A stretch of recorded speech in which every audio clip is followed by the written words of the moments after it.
Bienvenidos. Inicio el ciclo escolar mañana en la costa y en el oriente. Más de 2.300.000 estudiantes, 115.000 docentes, sobre 9.700 locales escolares. De esos, más de 7.400 habilitados sin problema, 81%. Si quieren hablar en porcentajes, apenas 100 que no se pueden utilizar y los otros en circunstancias dañados, complicados. Ese era el problema mayor hasta hace 15 días. Ahora, desde hace una semana, la complicación es también de salud a raíz de un brote que finalmente se acaba de descubrir de qué es en Taisha, leptospirosis. Hace 15 días, primer caso de fiebre amarilla, ya hay muchos, verán la estadística del ministro de Salud, no deja de ser sin embargo nada más que un brote, y resulta que volvió la tosferina. Yo me acuerdo de esa enfermedad en la década de los 60, cuando era niño, y de ahí nunca más volví a hablar de ella. ¿Por qué ocurre esto? ¿Cómo reaccionar y de qué manera contrarrestarlo? Más allá de las recomendaciones que también verán del doctor Lama, ministro de Salud, mascarilla mañana, por ejemplo, en Santo Domingo, Esmeraldas, Manabí, entiendo que las provincias del oriente, Guayas, no sé por qué no está incluida Santa Elena, o está incluida Santa Elena. Mascarilla mañana, y por supuesto ya se agotaron las distribuidoras del centro de Guayaquil, comenzó el negocio. Bueno, de esto le pregunté hace poco al doctor Edgar Lama cuando cumplió 2 meses en la función y fue a mi programa de radio. ¿Cómo va a poner más énfasis en lo preventivo para que no haya que acudir tanto a lo curativo? 2 formas. Primero, fortalecer los esfuerzos de vacunación. La vacunación es una tecnología maravillosa en la cual podemos hacer a las personas, las damos por sentado realmente, pero podemos hacer a las personas inmunes a enfermedades que antes mataban o dejaban discapacitadas a las personas. Solo imagínense que ya no tenemos miedo de enfermarnos de cosas en las que la gente antes se moría. Segundo punto, capacitando a las personas de cómo utilizar mejor los subcentros y mejorando la atención a estas personas. No se trata de que las personas aprendan espontáneamente cómo usar el sistema de salud, sino de llegar a la gente. De los objetivos que se ha propuesto, algunos de los cuales ha enumerado, si tuviera que priorizar 3, ¿cuáles mencionaría? ¿Cuáles diría que son? Número 1, fortalecer los esquemas de vacunación. Segundo punto, dotar a centros y hospitales de capacidad resolutiva. El tercero es llegar a las personas, enseñarles a que la salud pública no es un tema de que simplemente el Estado tiene un hospital y tú vas al hospital. Es un tema de enseñarle a las personas a cuidarse, a dónde deben acudir cuando tienen una necesidad. Como ven, cuánta falta hace aplicar lo que dijo el ministro de Salud hace pocos instantes y que no depende de él porque apenas tiene 2 meses. Dependerá sí a futuro. Y cuánta necesidad tenemos en la próxima hora de información, orientación, tranquilidad, guía. Y para eso nadie mejor que un infectólogo, el doctor Washington Alemán, médico de profesión, 62 años, casado, 2 hijos, especialista en enfermedades infecciosas, magíster en VIH-Sida, tiene MBA con énfasis en gerencia de salud, docente de la Facultad de Medicina de la UES, miembro de la Sociedad Americana de Enfermedades Infecciosas, de la Sociedad Panamericana de Infectología, de la Internacional de SIDA y actualmente director médico de SINAR.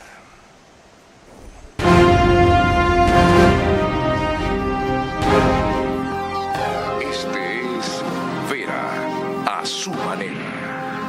Un comunicador que desde 1975 ha sacudido la televisión con formatos y estilos polémicos, sin ocultar sus simpatías ni jactarse de objetividad, pues el periodismo de opinión siempre asume una posición. Bienvenidos a coincidir o discrepar con Vera, a su manera. Opinión con propósito. Democracia.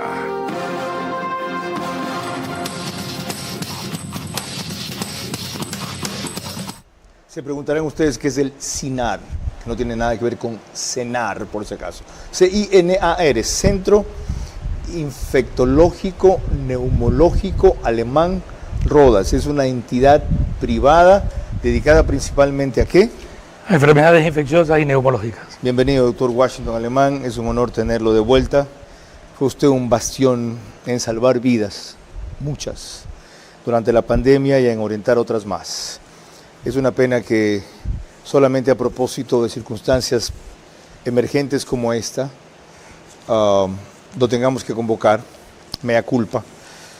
Haremos más información sin necesidad de entrar en estos temas de urgencias. Hoy les recomiendo el artículo de Redescubriendo Vacunas de la revista que se llama así, de El Universo, siempre atractiva, fenomenal. Ok, ¿cómo enfrentar el panorama que hasta ahora se conoce? Bienvenido. Bueno, primero agradecerte por la invitación, siempre es un placer poder conversar contigo, Carlos, ¿no? Yo creo que el primer objetivo es tratar de tranquilizar a la comunidad, ¿no? Este tipo de enfermedades infecciosas es algo que lo venimos viendo ya hace algunos años. La propia Organización Mundial de la Salud reporta que hace varios años para acá hay un aumento de casos, los cuales han aumentado a partir del año 21, es decir, en concordancia con la problemática del COVID, en donde lastimosamente la pandemia llevó a que los recursos, a que todo lo que había que hacer para otros programas sean derivados no exclusivamente para la pandemia. O a que se desprestigiaran las vacunas también, porque hubo una gran batalla contra las vacunas también. Yo creo que es multicausal, ¿no? Así como la pandemia contribuyó a que muchos programas diferentes al COVID se debilitaran, ¿no? Progresó mucho, se difundió mucho los grupos antivacunas. Y eso está ocurriendo, esto de el retorno o rebrote de esas enfermedades, no solo en Ecuador. No, el problema tanto de fiebre amarilla como de toferina que vamos a tratar, uno lo puede ver que es regional.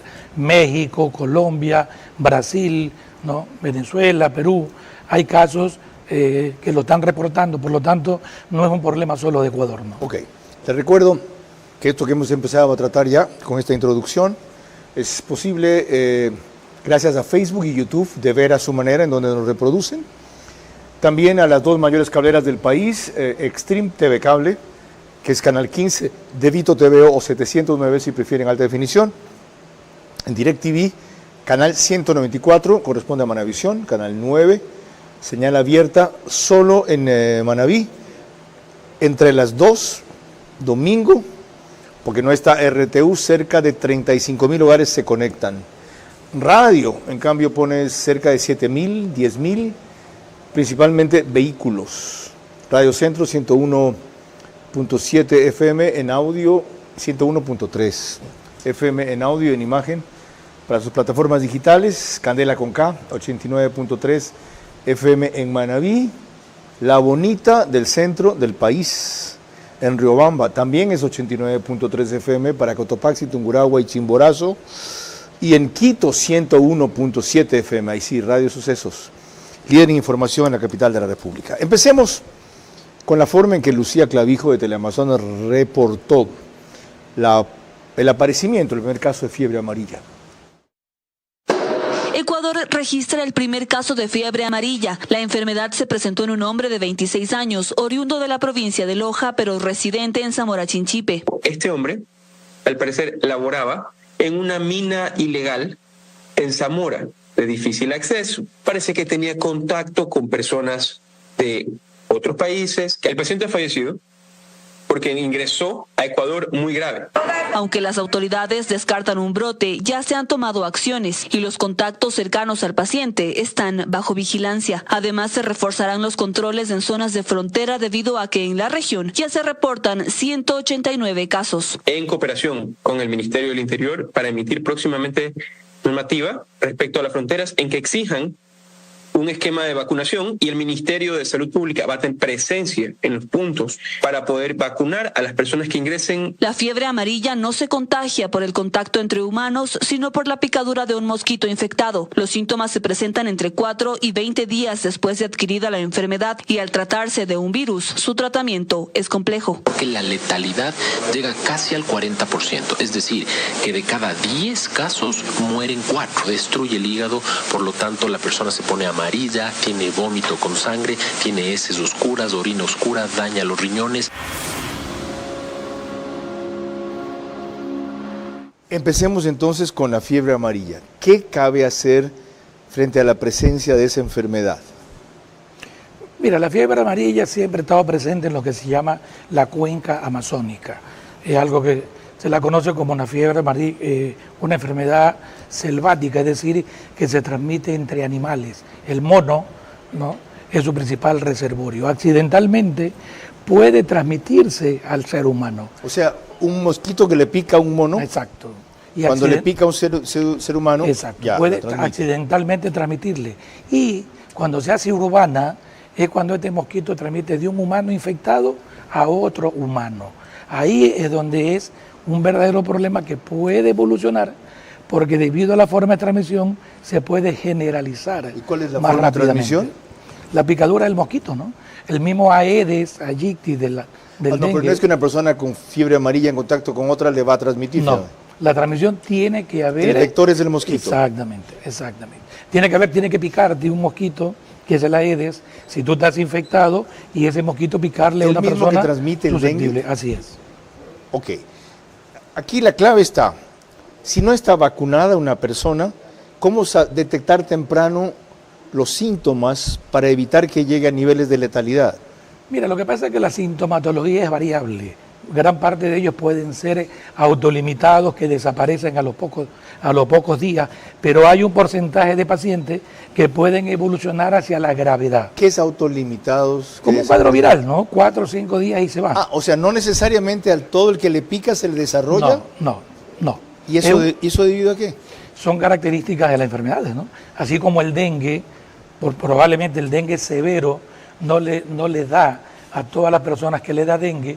No todas las personas que sufren una enfermedad infecciosa obligatoriamente van a evolucionar mal. Lo que sí, invariablemente, a todo el que lo vacunen de fiebre amarilla no le da. Exactamente. ¿Y la vacuna es solamente una vez en la vida? Actualmente sabemos que con una sola dosis vas a tener protección de manera permanente. Yo me acuerdo haberme vacunado cuando fui a Brasil por primera vez, y era a Manaus, como ministro de Información y Turismo en 1993. No sé si en mi niñez obligatoriamente estaba también la fiebre amarilla entre las vacunas obligatorias. No, la fiebre amarilla solo ha sido indicada para todos los pobladores de las zonas endémicas. Okay. ¿De qué nos vacunaban a los que nacimos 55, 60? Probablemente la vacuna doble para difteria y tétano, luego vino la vacuna triple. ¿Qué era? ¿No? Que difteria, tétano y... Sarampión y varicela, ¿no? También. Ahora va a poliomielitis. Poliomielitis. O sea, todo el esquema de vacunación pediátrico ahora ha ido mejorando porque van incorporando nuevas vacunas. Okay. Se ha incorporado hepatitis B, se ha incorporado haemophilus influenza. La vacuna, Carlos, hay que tratar de educar a la población. Junto con el agua potable, son los descubrimientos más grandes de la salud pública. ¿Ya? No 300 existen. años más o menos. Es decir, cuando uno escucha todos estos grupos antivacunas, probablemente son minúsculos, pero hacen tanto escándalo que asustan a muchas personas y desgraciadamente y lastimosamente a veces uno pierde la información sobre esa población. Y además es con referencia a las vacunas que sí han funcionado, que son exactamente. Estas. Mira lo que está pasando en los Estados Unidos de y Alemania, COVID, ¿no? que eran experimentales. Algún rato vamos a hablar de eso, de la campaña de Kennedy. Ahora, vamos al sitio en donde hubo el brote de lo que se ha descubierto que es leptospirosis. Y se informó que era eso justo a raíz de que el ministro de Salud fue, anteayer. Esto es el Oriente, Taisha, y así lo reporta Exprésate Morona. En el interior de la selva, en Saum, la última comunidad de Ecuador en el límite con Perú, los habitantes viven sin acceso a servicios básicos como electricidad, agua potable o sistemas de saneamiento. La única bomba manual que extraía agua del subsuelo dejó de funcionar hace 15 años y desde entonces dependen de un pequeño río cercano para abastecerse. Ese río, a mis socios reciban todos. Eso es un río que consumen, que beben en la comunidad. Mientras tanto, algunos niños continúan con su vida cotidiana, corren, juegan y sonríen, ajenos a la alerta del despliegue médico. Todos los pacientes que han llegado acá hasta el momento están estables. Por suerte se han podido manejar aquí en el hospital básico y no hemos tenido necesidad de referirles hacia el Hospital General de Macas. ¿Qué es la leptospirosis? La leptospirosis es una enfermedad bacteriana que con la orina, generalmente de roedores, ¿no?, pueden contaminar aguas o agua estancada en donde el ser humano penetra a bañarse y pequeñas heridas que tengan en la piel hacen que estas bacterias penetren.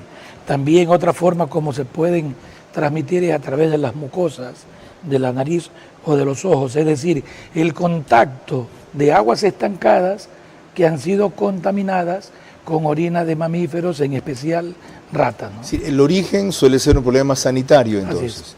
Ok. ¿Eso tiene cura? O sea, si el diagnóstico es precoz, ¿no?, tú con tratamiento de antibióticos puedes ayudar a disminuir o evitar la mortalidad. No hay vacunas para el ser humano, hay vacunas para muchas veces para los animales. ¿Llega a ser mortal la leptospirosis? Si no la diagnosticas, si no tienes una sospecha. En Durán, el año pasado, tuvimos unos casos de leptospira, porque el problema de las estaciones invernales, cuando tú tienes lluvias abundantes, es que luego el agua se empoza, ¿no?, y los animales ahí realizan sus necesidades y hay personas que caminan y lastimosamente, sobre todo los niños, a veces se bañan en estas aguas estancadas. ¿Por qué tanta demora en el diagnóstico oficial en Taisha, que recién se da hasta que fue el ministro? De los 8 niños fallecidos allá, llevamos hablando más de una semana. Mira, no tenemos mayor información como para poder tratar de tener un criterio clínico más claro, pero probablemente cuando no hayan existido casos, a veces el diagnóstico diferencial con otras causas se te puede complicar, y si no tienes los métodos de laboratorio a la mano, hasta que te llegan los resultados pueden que lastimosamente pasen días, ¿no? Bueno, yo hablé reservadamente, mejor dicho, me hizo llegar reservadamente un informe, un médico del Teodoro Maldonado Carbo. Yo no sé si esto aplique a eso. Me dice que no sé si también esté hablando adecuadamente con las palabras correctas, que los reactivos que se usan para los diagnósticos de este tipo de problemas o enfermedades se compraron masivamente en el afán de abaratar el precio, y que en varios casos estos han probado no tener la eficacia que se requería. ¿Se puede llegar a investigar o establecer si en verdad se quiso detectar más temprano qué pasaba y eso falló? Mira, hay organizaciones dentro del propio gobierno, del propio Ministerio de Salud, que deberían de tener controles de calidad para lo que tú compras, ¿no? Hablar de reactivos que tengan una mala calidad, creo que actualmente hay tantas evidencias para poder probar o para poder tener una seguridad de lo que tú estás comprando es adecuado. Yo creo que sería lo lógico, ¿no? Decir que reactivos, medicamentos, la calidad es un poco dudosa, creo que se necesita investigar para poder llegar y evitar de manera a priori dar un comentario sin la certeza, ¿no? Ya, celebro su responsabilidad. Y para ratificar la mía, transcribo textualmente la versión, que debe ser sujeta a investigación. Teodoro Maldonado Carbo es 10, por si acaso. Hay muchos problemas con las pruebas diagnósticas de varias enfermedades adquiridas en alto volumen. Para abaratar costos se ve que hay problemas con esos reactivos. Provocan demoras en el accionar ante estas enfermedades que no son nuevas, son muy conocidas. Cuando volvamos, lo que el ministro de Salud, Edgar Lama, ha dicho estadísticamente sobre esta situación, más sus recomendaciones de algo que es urgente implementar mañana. Quienes vayan en esta provincia a clases, ha dicho el Ministerio de Salud, tanto docentes como estudiantes, otra vez, mascarillas. En salud no se puede hablar de que se baje la guardia un solo instante. Los casos actuales de fiebre amarilla y tosferina obedecen claramente a vacíos en la vacunación masiva. Urge llenarlos y reactivar las campañas de vacunación. Voy a poner un cojín para que este asiento sea menos duro. Disculpe, como ustedes no son los que se sientan aquí, ya esto parece esos asientos de palo cuando íbamos a las escuelas rurales. Nos pueden seguir por OnePlus, Canal 14. El mismo número en las 3 cableras que lo reproducen al día siguiente, solo que es a las 6 de la mañana, un horario más cómodo. Extreme TV Cable, CNT, Claro TV, y en Zapping, ahí sí no somos 14, somos canal 41. Y el periódico digital Ecuador en Vivo saca un resumen en su portal de noticias y página principal, apenas concluye. 2 pronunciamientos del doctor Edgar Lama frente a la situación que estamos tratando. Este es el primero. En este momento enfrentamos 2 frentes sanitarios. Primero, casos identificados de tos ferina que afectan principalmente a las provincias de Guayas, Manabí, Pichincha y Santo Domingo.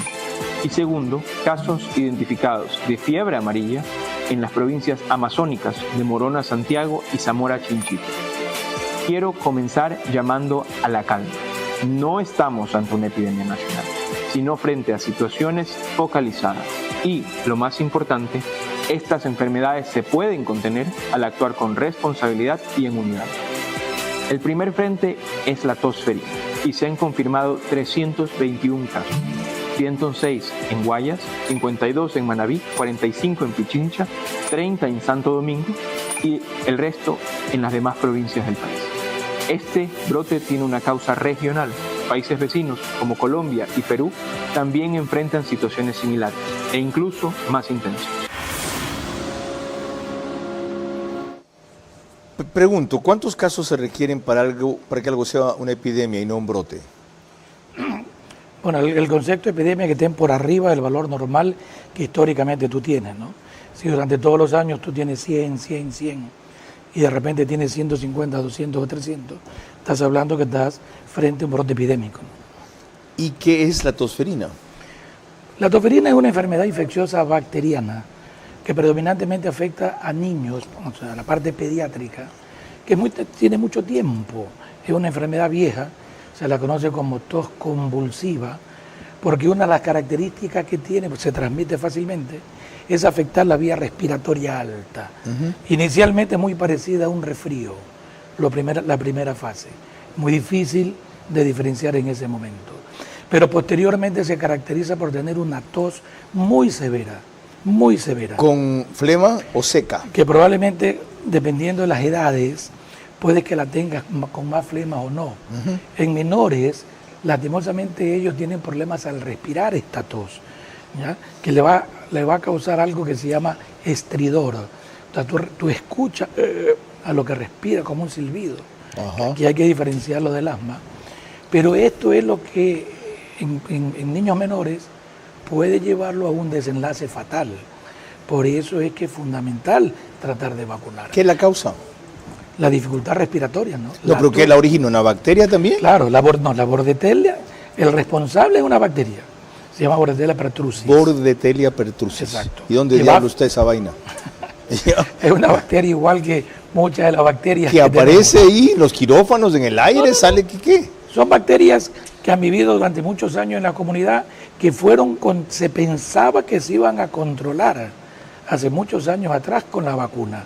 Pensábamos que iban a desaparecer, pero que en los últimos años ha habido este rebrote de casos y es lo que nos está llevando a ver casos en muchas partes del mundo como un rebrote. Lo que decíamos al principio, el COVID, los grupos antivacunas, son probablemente algunas de las causas que han favorecido en este aumento de casos. ¿De qué muere entonces un paciente con tosferina que no se ha controlado o tratado bien a tiempo? Por dificultad respiratoria. Se asfixia. Sí. O sea, lo que le destroza son los pulmones. No los pulmones, sino la tráquea. Tiene dificultad al tragar, tiene dificultad al respirar, perdón, ¿ya? Porque se te inflama. La tos es tan severa, pero tan severa. Eso incluso es uno de los síntomas que a los médicos nos hace sospechar y es lo que uno le dice a los familiares, ¿no? Esto es más frecuente en pediatría. Pero si tú ves que tu niño, tu familiar, tiene más de 2 o 3 semanas con una tos que no calma, ahora con la epidemiología que tenemos, hay que pensar en tosferina. Esto solo lo oía cuando yo vivía en Bahía de Caracas. 60, 63. En Quito, seguramente por el clima, no volví a hablar de esos casos.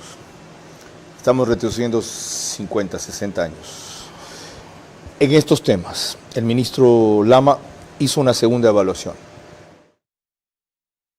En las provincias afectadas es fundamental mantener medidas de prevención, usar mascarillas en lugares públicos cerrados, lavarse frecuentemente las manos y evitar contacto cercano con personas enfermas. Nuestro segundo frente es la fiebre amarilla. La enfermedad está contenida exclusivamente en la región amazónica. El avance de la enfermedad se medirá a través de un sistema de semáforos, en el que la ciudadanía podrá constatar la cantidad de casos reportados por provincia según el color que se le asigna. Además, habilitaremos un sistema digital para que todos los ciudadanos puedan consultar su historial de vacunación y descargar su certificado en cualquier momento. Ecuatorianas y ecuatorianos, reitero el llamado a la calma. El gobierno nacional está aquí para proteger su salud. Con el compromiso de nuestras instituciones y el apoyo de cada uno de ustedes, superaremos juntos estos desafíos sanitarios. ¿La tosferina es contagiosa? Sí. ¿Mucho? Es una enfermedad que se transmite la persona enferma al toser al aire, con bota todo. Con las gotitas que expulsa, va a transmitir fácilmente a otra, es muy transmisible. Ok, comparemos según el siguiente reporte cuánto suma los casos de tosferina con relación a las estadísticas que nos daba el ministro, cercanas a 400 o un poco más de eso. Los casos de tosferina ya suman 321 en todo el país. Esta es una enfermedad altamente transmisible. Un enfermo puede contagiar hasta 8 personas más. Se contagia por la bacteria Bordetella pertussis y requiere de tratamiento con antibióticos bajo recomendación de un médico. La tosferina ataca más a niños y adolescentes y puede ser incluso mortal en menores de 2 años, así como en adultos mayores y en mujeres embarazadas que no recibieron la vacuna contra la enfermedad durante su niñez. El proceso de contagio ocurre cuando las gotitas de saliva o moco que contienen la bacteria Bordetella pertussis se esparcen por el aire, cuando el paciente tose sin protección, y pueden ser inhaladas por otras personas. También se puede transmitir al contacto con una superficie contaminada y luego tocarse la boca o la nariz. Una persona contagiada presenta síntomas al 5º día. Inician con un resfriado, luego se va transformando hasta que aparece la tos característica de esta dolencia. El paciente va teniendo una tos que se llama paroxística, es decir, una tos un poco más intensa, que a veces es tan intensa que produce sibilancias. La tos produce vómito. La tos es tan intensa que incluso impide la respiración, se produce algo que se llama una hipoxia. Los pacientes pueden perder la conciencia y este es el riesgo. Los síntomas de la tosferina pueden extenderse hasta 10 semanas. A partir de que ya empieza a disminuir la tos, cuando ya es una tos sibilante, ya los pacientes ya no son transmisibles. El Comité de Operaciones de Emergencia Nacional se reunió este viernes para tratar sobre los casos de tosferina y fiebre amarilla en el país. Ese excelente reporte de Carla Delgado de Coavisa complementa lo que ya empezó a decir el doctor Washington Alemán aquí. Pero de lo que usted mismo dijo también estadísticamente, la cantidad de casos citados por el ministro, que son mayores que los de ese reporte, dejan en claro que esto ya es una epidemia, porque es mayor que el promedio anual. Probablemente sí, ¿no? Yo creo probablemente sí, no. Según la definición que usted dio. Exacto. No me achaque a mí la responsabilidad ahora. Ya hace la definición, yo hago el cálculo y me sale con que probablemente sí. Sí, pues. Pero claro, pues Vera es el que alborota y es el que alarma. Y él es el que da el diagnóstico. Qué bueno que lo hago sonrojar. Qué bueno, doctor. Ya. Desde luego no es una epidemia expandida. ¿Cómo enfrentamos esta vaina? Mira, yo creo que las acciones que el Ministerio de Salud está tomando probablemente son adecuadas y hay que tratar de sumar esfuerzos todos los sectores relacionados con salud, sean privados, sean públicos, sean mixtos, porque la única manera de controlar este tipo de problemas es a través de la prevención, con vacunas, identificación de casos y tratamientos con antibióticos para una enfermedad que tú la puedes controlar, ¿no? ¿Qué significa sumar esfuerzos? ¿Qué propone usted hacer? Yo creo que acá hay que sumarnos todos los médicos privados, instituciones públicas, clínicas privadas. Acá el liderazgo es del Ministerio de Salud Pública. Más información, más orientación, más proactividad. Mira, esto lo hemos hablado creo hace mucho tiempo contigo mismo. No es suficiente informar. Hay que hacer que la comunidad participe. Ajá. A través de educación y comunicación. Ajá. Información no es suficiente. Ajá. Hay que comunicar, hay que educar.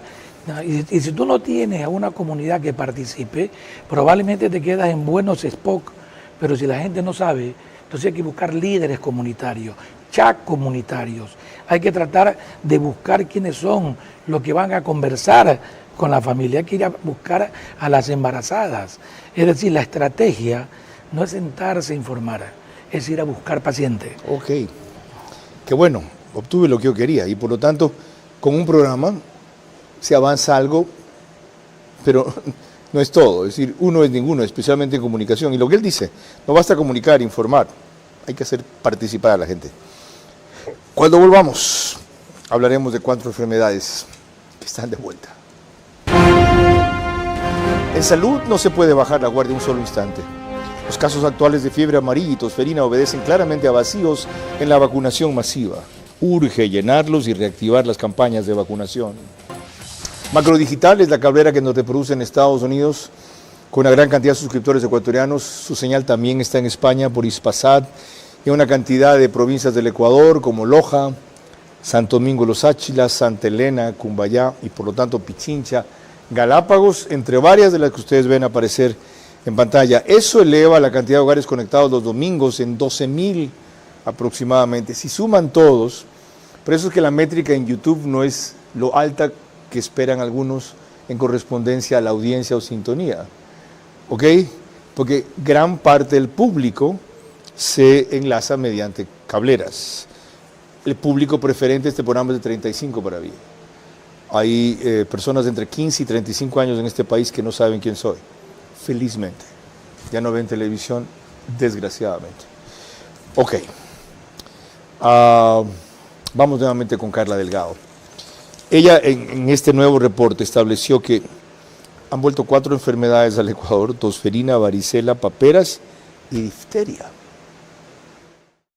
Los esquemas incompletos de vacunación han traído de vuelta 4 enfermedades que según los epidemiólogos no eran motivo de preocupación en el país: tosferina, varicela, paperas y difteria. Solo en 2024, según datos oficiales del Ministerio de Salud, se reportaron 5.436 casos de varicela y 246 de paperas. Datos de la Sociedad Ecuatoriana de Pediatría dan cuenta de que en lo que va del año hay 119 casos de tosferina, cuando durante todo 2024 se reportaron 141 casos. El rebrote de estas enfermedades ocurre, según el doctor Enrique Terán, porque la vacunación ya no es prioritaria. La cobertura en Ecuador ha decaído. Hace 10 años era del 96%. Antes de pandemia bajó al 86% y hoy bajó un 10% más. Y uno podría decir, pero es que es un número aceptable. Desafortunadamente en inmunizaciones es un número no adecuado que hay que restaurar lo más pronto posible por encima del 90%. Sobre todo tomando en cuenta que estas enfermedades son altamente contagiosas. En promedio, cada menor contagiado puede infectar hasta 16 más. Antes de volver con el doctor Washington Alemán, consulto a la doctora María José Augusto, médico y máster ecuatoriana que se ha desempeñado en el liderazgo de varios hospitales del Ecuador, entre ellos el Hospital del IES de Los Ceibos y el del Niño Francisco y Casa Bustamante. Si esto tiene que ver, doctora, con algo que ha sido una preocupación e insistencia recurrente suya, la necesidad de políticas públicas, estos brotes que acaban de identificarse, ¿se pueden relacionar con eso? Respecto a tu primera pregunta, ¿tienen relación estos brotes con la falta de políticas públicas? Sí, definitivamente sí. La aparición de estos brotes no solo es un tema clínico, sino un reflejo directo de la debilidad estructural en el sistema de salud. Cuando no existen políticas públicas claras y sostenidas que aseguren coberturas de vacunación adecuada, vigilancia epidemiológica activa, lo que vemos son consecuencias como estas que estamos viviendo. Las políticas públicas deben de anticiparse a los riesgos, no simplemente reaccionar ante las crisis. Ok, segunda inquietud. Por eso mismo, ¿qué tiene que ver la necesidad de políticas públicas que comparto con lo que es una práctica muy sencilla? Vacunación masiva, monitoreo y chequeo constante de los sectores vulnerables o peligrosos. Respecto a tu segunda pregunta, ¿qué tiene que ver la necesidad de políticas públicas con una práctica aparentemente sencilla de vacunación masiva y de monitoreo? Justamente justamente ahí está el punto. Lo que parece sencillo solo lo es cuando existe una estructura pública sólida que lo respalde. La vacunación masiva y el monitoreo no ocurren de manera espontánea. Requieren planificación estratégica, logística, presupuesto, personal capacitado, pero sobre todo requieren voluntad política sostenida. Ok, una tercera inquietud, doctora. ¿No le parece a usted que estamos exagerando un poco, creando, si se quiere, algo de pánico, miedo, sobredimensionando estos brotes que se están comentando? Respecto a tu tercera pregunta, si se está exagerando en torno a estos brotes, es importante mantener la calma, pero no debemos confundir prevención con pánico. El temor infundado puede ser tan peligroso como la desinformación, pero minimizar los riesgos también es un grave error. Frente a estos brotes es preferible actuar con responsabilidad y medidas claras que lamentar por no haber tomado decisiones a tiempo. La alerta es una herramienta de protección. Hago un llamado a las autoridades que no se pierda ni una sola vida más por falta de decisión política o coordinación institucional. Y a las familias ecuatorianas, vacunen a sus hijos, protejan a sus embarazadas. La salud pública no solo es responsabilidad del Estado, es una tarea compartida. Porque la salud pública, más que cifras, son las vidas que cuidamos. Qué bueno ver coincidencia entre dos grandes profesionales. Ok, el reporte de Carla Delgado de Coavisa hablaba, doctor, de tosferina, pero me sorprendió que incluya varicela, paperas y difteria. ¿También? Mira, todo lo que son enfermedades inmunoprevenibles en los últimos años, ¿no? Ha habido una disminución de las coberturas, como bien lo mencionabas en el reporte anterior. La varicela, me acuerdo, a mí me dio. Eran erupciones en la piel. Unas bombitas de agua. Menos graves que el sarampión. Menos grave que el sarampión. ¿Ya? Y por alguna razón, no, las paperas fueron las que me curaron con caramelo. ¿Caramelos? Con dulces. Full caramelos. En esa época había caramelos de la Universal que tenían el nombre de la fruta que tenían en cada uno de ellos. Me tranqué caramelos. ¿Cómo así se curaba con dulces? Yo creo que si uno se pone a revisar la medicina histórica en nuestro país, probablemente hay libros enteros en donde lo que te dan es hidratar y lo que te dan era glucosa para tratar de ayudar a que tu hígado lo metabolice más rápido. ¿Y la difteria qué es? También es una enfermedad que afecta con unas membranas a nivel de la vía respiratoria. También es una enfermedad inmunoprevenible que debería, hace muchos años, estábamos pensando que iba a desaparecer. Y lastimosamente, al igual que muchas de las que tú has mencionado, ¿no? Están nuevamente volviendo a aumentar los casos y esto es alarmante. Conclusión, vacunarse, vacunarse, vacunarse. Mira, la conclusión a lo que tú creo que bien has hecho un resumen, yo le agregaría que el país debe de volver a poner los ojos a instituciones en donde fabricaban vacunas en el país. El Instituto Nacional de Higiene, ¿no? Teníamos hace muchos años atrás, ya fabricaban las vacunas. ¿Esa es la que hacían el suero antiofídico? Así es. Que nos pedían hasta la fórmula de Costa Rica. Así es. Fue premiada en Francia. ¿Qué otras vacunas se hacían aquí? Prácticamente haciendo toda la parte pediátrica, ¿no? La triple, la doble, la BCG. ¿Se hacían aquí? Claro. El Instituto de Higiene, a pesar de toda su falencia, probablemente era un excelente sitio donde tú tenías una producción. ¿Con igual eficacia que las internacionales? Fue premiada muchas veces debido a su calidad. El suero antiofídico nuestro probablemente fue premiado debido a la calidad que tenía para combatir todos los accidentes antiofídicos. Pero aparentemente hubo hace meses una apertura simbólica de Lisquieta Pérez, ¿verdad? Es lo que sabemos. No hay producción todavía. Lo que hay que hacer es que funcione. Exactamente. Esa es una de las conclusiones. Otras tendremos al volver. En salud no se puede bajar la guardia un solo instante. Los casos actuales de fiebre amarilla y tosferina obedecen claramente a vacíos en la vacunación masiva. Urge llenarlos y reactivar las campañas de vacunación. Recuerdo que nos pueden seguir por el canal 24/7, desde cuyos estudios grabamos y emitimos en distintas cableras. En Stream TV Cable me la sé de memoria, es canal 3, porque pone el programa una hora antes y todo el mundo, o medio mundo lo ve y luego me llaman a reclamar. Los que lo ven en el horario estelar, que es 22 horas. Claro TV es canal 9, Divinet es canal 12 y As TV Data Televisión es canal 99.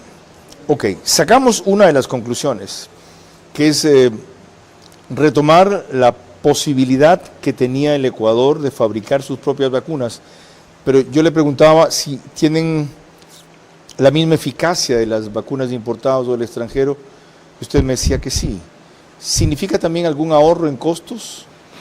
Pero por supuesto, ¿no? Cuando tú comparas el suero antiofídico, que lo compras a Costa Rica, acá el suero antiofídico, no tengo actualizados los precios, pero están alrededor de los 200, 250 dólares. Mientras la fabricación acá era alrededor, hablando de años atrás, de 40 o de 50 dólares, ¿no? Wow, a ese nivel la diferencia. Es decir, la producción local de este tipo de biológicos no solamente que era de calidad, sino que te representa un ahorro importante. La Organización Panamericana de la Salud, a propósito de la situación que vive el Ecuador y en general, como decía el doctor Washington Alemán al comenzar, varios países de Sudamérica, Latinoamérica, está contenida en este informe. Autoridades de la Organización Panamericana de la Salud y de su programa especial de inmunización integral recomiendan a Ecuador reforzar los esquemas de vacunación contra la fiebre amarilla en localidades fronterizas con Colombia.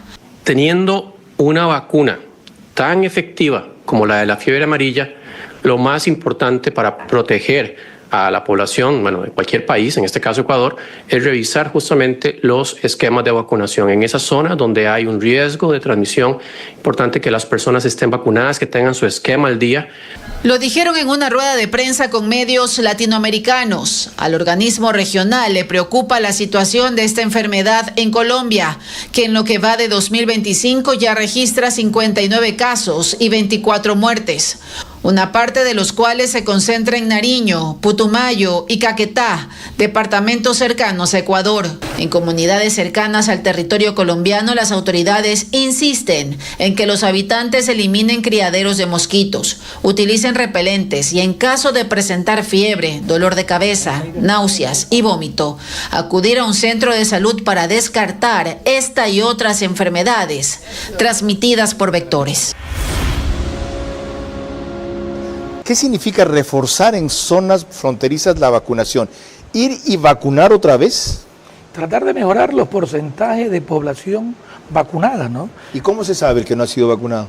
O sea, por eso digo, esas son las estrategias que tiene que implementar, ir al campo, tratar de que la comunidad participe, educar de la importancia de la vacunación. Mira, la población, cuando tú la educas, la población, nadie, créemelo, que se niega a vacunarse. Responden bien. El problema es cuando escuchan o comienzan a escuchar, ¿no verdad?, cosas raras. Todos estos antivacunas le metieron en la cabeza, ¿no verdad?, miles de cosas que le iban a pasar, que las antenas o cosas que lastimosamente son fantasmagóricas. Ahí se necesita el liderazgo del gobierno. Ok. En el caso concreto de la fiebre amarilla, el que se haya vacunado, ¿se puede vacunar otra vez sin problema? O sea, no va a pasar ningún efecto colateral. No va a haber más beneficios que tú te pongas más vacunas, porque con una sola es suficiente para el resto de tu vida. Y si la persona dice, no me acuerdo si me vacunaron. Vacúnese. Exactamente. No hay ningún problema, no le va a pasar nada. Ok. Tras esto, mis conclusiones. Ya han escuchado las del experto. En salud no se puede bajar la guardia un solo instante. Los casos actuales de fiebre amarilla y tosferina obedecen claramente a vacíos en la vacunación masiva. Urge llenarlos y reactivar las campañas de vacunación. Como les dije, las conclusiones del experto, del médico, del humanista, puedo decir, quienes conocemos al doctor Washington Alemán, están claras. Pocas personas como él tan prestas siempre a colaborar y orientar en una coyuntura tan especial, en feriado, más aún en domingo de tarde, que es la hora en la que se graba este programa. Valoren todo lo que se ha dicho. Ahora que hay esta idea de que el programa queda colgado mientras se va transmitiendo, puede retroceder. Háganlo, revisen, verifiquen. En cuanto al ministro de Salud, celebro la diligencia con que actuó en ir también a arruinarse el fin de semana y a trabajar en los sectores más críticos para establecer rápidamente qué pasaba y luego qué hay que hacer. Pero que eso sea solo un buen comienzo y no una despedida. ¿Qué quiero decir? Todo el país sabe que este señor es un abogado y no un médico, que que eso no lo descalifica para ser ministro de Salud, porque en lo que sí es experto es en administración de hospitales. Ya vieron cuáles fueron sus prioridades al principio. Prevenir con vacunación, lo dijo hace 2 semanas antes de que faltara esto. Que los hospitales funcionen, la segunda. No, y la tercera era lograr participación de la comunitaria. Falta, yo ahí diría, integración de la gente que tiene la experiencia que él no tiene para hacer una labor redonda. Ojalá se sepa rodear, sepa oír, quiera consultar. Tiene un médico de cabecera extraordinario que es un cardiólogo, que es su padre, en temas de cardiología, pero esto va mucho más allá. Ha tenido un buen comienzo alguien de quien no había mayores expectativas y en principio yo diría que hasta hubo mucho rechazo o escepticismo. Que lo mejore, vinculando su trabajo a la comunidad, porque una cosa es manejar hospitales privados y otra cosa es manejar cualquier cosa pública. Y en 2 meses ya lo habrá descubierto. Buenas noches.